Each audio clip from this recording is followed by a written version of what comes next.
Namaste, my friends. How y'all doing? I'm doing awesome, fantastic. Today's yoga session, pretty cool.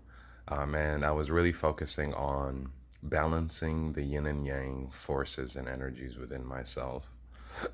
And the way that I was doing that is through root lock and relaxed breathing, right? So the root lock represents the yang energy, the masculine energy, the active force, really using pressure and empowering yourself to action. That's the yang. And then the relaxed breathing is the yin. It's the letting go. It's the releasing. It's the just the effortlessness. And how I was doing this was on all my exhales.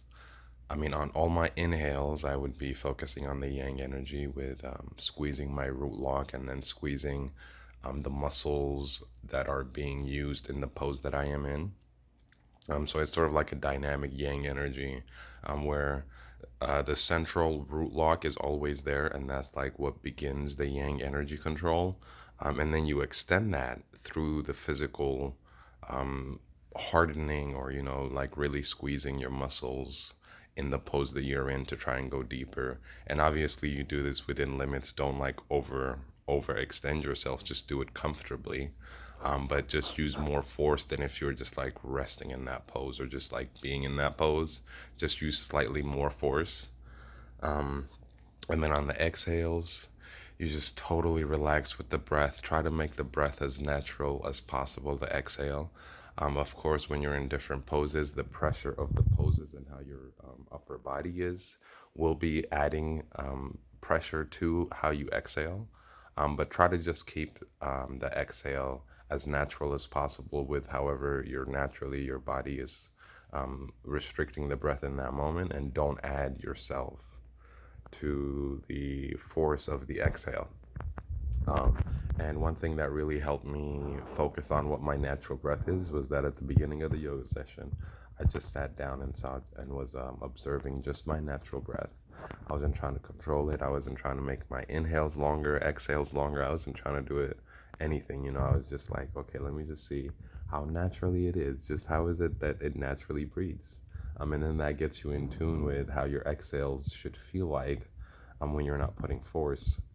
And then, like, after a few minutes of just the natural breath, I started to naturally extend it as I started moving. Um, or not me, but like it's just my breath naturally started to extend. Like I said before, when your body needs more oxygen, it will naturally start to breathe longer, faster, to get more oxygen. And since yoga isn't like a super high paced, intense cardio workout, you're not going to get the, your body's not going to go into that mode that quickly. You could with yoga, but, especially in the beginning when you're warming up, um, it'll turn into longer and deeper inhales and exhales, because you do need more energy, more oxygen, but like not so much that it's like over exhausted and overheated. Um, so this practice, really balancing the yin and the yang, really helped me um, master, the two very different aspects of what are inside of us, the our creative, our force, our ability to do, and our ability to be. It's the doing and the being and balancing those two energies, knowing how to do, knowing how to be, all in one. Yeah, that was my practice today. Hope that helps. Namaste, my friends.